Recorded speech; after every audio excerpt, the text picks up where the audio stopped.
जय श्री कृष्णा दोस्तों, आप सभी का मेरे चैनल पर स्वागत है। आज मैं आपको एक बहुत ही मनोरंजक कहानी सुनाने जा रही हूँ। अगर मेरी कहानी आपको अच्छी लगे तो मेरे चैनल को लाइक करें, सब्सक्राइब करें और शेयर करें। एक समय की बात है, एक नगर का राजा एक बार शिकार करने के लिए अपने सैनिकों के साथ जंगल गया हुआ था। बहुत देर हो गई थी मगर एक भी शिकार हाथ ना आया। चलते चलते सैनिक बहुत थक चुके थे, इसलिए उन्होंने राजा से कहा, हे महाराज, आप तो घोड़े में हैं इसलिए आप ज़्यादा थके नहीं होंगे, किंतु हम लोगों के पैर दुखने लगे हैं और पानी प्यास से व्याकुल हो रहे हैं। इस पर महाराज कहते हैं, ठीक है, तुम लोग वापस राजमहल लौट सकते हो, मैं तो शिकार किए बिना वापस नहीं लौटूंगा। महाराज के आदेश पर सभी सैनिक वापस राजमहल लौट गए। अब महाराज अकेले जंगल में शिकार की तलाश में घूमते फिरते रहे। बहुत समय हो गया था मगर एक भी शिकार दिखाई नहीं दिया। रात हो गई। चलते हुए महाराज को एक तालाब दिखाई दिया। उन्होंने सोचा कि थोड़ा सा पानी पी लिया जाए। महाराज पानी पीने के लिए अपने घोड़े से उतरकर जब पानी पी रहे थे तभी तालाब के दूसरे छोर में एक सुंदर सी कन्या पानी लेने के लिए आई। महाराज उसे देख मंत्रमुग्ध हो गए। महाराज पहले ही नजर में उस कन्या से प्रेम कर बैठे। वह कन्या अपनी मटकी में पानी भरकर वहां से जाने लगी। महाराज भी उसके पीछे पीछे जाने लगे मगर कुछ ही दूरी पर वह कन्या गायब हो गई। महाराज को समझ नहीं आया कि आखिर वह कन्या गई तो कहाँ गई।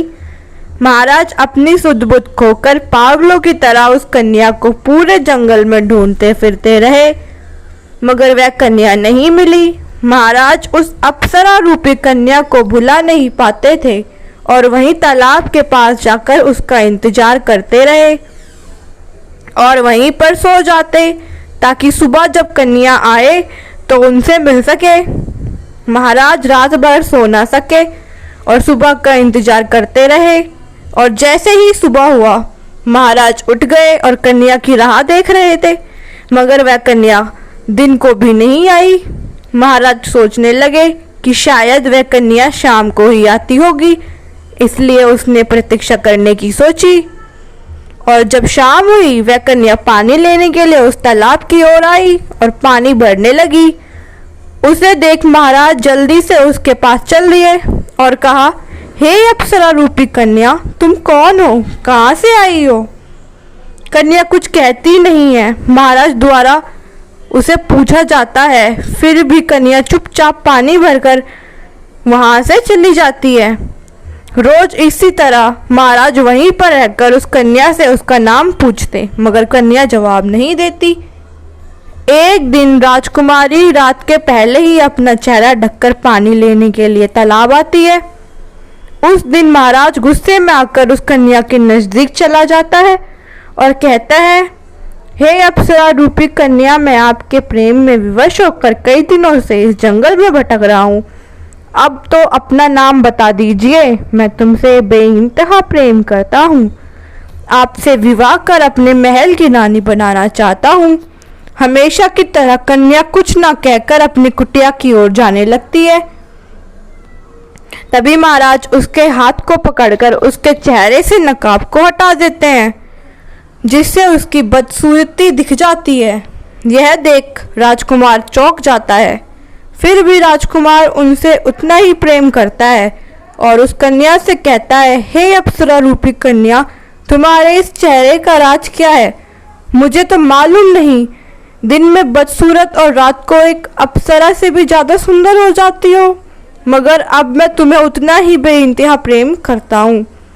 इस पर कन्या कहती है, हे युवराज, सुनना चाहते हैं तो सुनिए। एक बार जब मैं और मेरी सखियां अपने राजमहल के बगीचे में खेल रहे थे तभी एक कुबड़ा ऋषि हमारे बगीचे में आ पहुंचा और मुझे खेलते देख मेरी सुंदरता पर मोहित हो गया। मुझसे विवाह करने का प्रस्ताव मेरे से रखा। मैंने उसे उपहास उड़ाते हुए कहा, देखो, यह कुबड़ा ऋषि मुझसे विवाह करना चाहता है, जो ढंग से खड़ा भी नहीं हो पा रहा है। इस पर ऋषि ने मुझे शाप देते हुए कहा, अरे दुष्ट कन्या, अगर किसी के प्रेम को ठुकरा दिया जाए यह तो ठीक है, मगर उसकी कमजोरी का उपहास उड़ाना ठीक नहीं है। इसलिए मैं तुझे श्राप देता हूँ। जैसे जैसे सुबह होगी तुम्हारी खूबसूरती बदसूरती में बदलती जाएगी, और जब तुम अपने आप को देखोगी तो तुम्हें घिन आने लगेगी। लोग तुम पे थूकेंगे। जैसे ही रात होगी तुम पुनः अपने असली रूप में आ जाओगी। राजकुमारी कहती है, हे ऋषि, मुझे क्षमा करें, मुझसे बहुत बड़ी गलती हो गई, मुझे ऐसा नहीं करना चाहिए। यह कहते हुए राजकुमारी उसके पैरों पर गिर जाती है और क्षमा याचना करती है। इस पर ऋषि को दया आ जाती है और कहते हैं, तो ठीक है कन्या, जब कोई राजकुमार तुम्हें तुम्हारी इस अवस्था में भी प्रेम करे तो तुम्हारी यह श्राप टूट जाएगी। अब राजकुमार के प्रेम से उस कन्या का श्राप टूट जाता है और दोनों एक दूसरे से विवाह कर अपने महल की ओर लौट जाते हैं। तो दोस्तों, अगर आपको मेरी कहानी अच्छी लगे तो मेरे चैनल को वीडियो को लाइक करें, चैनल को सब्सक्राइब करें और शेयर करें। धन्यवाद।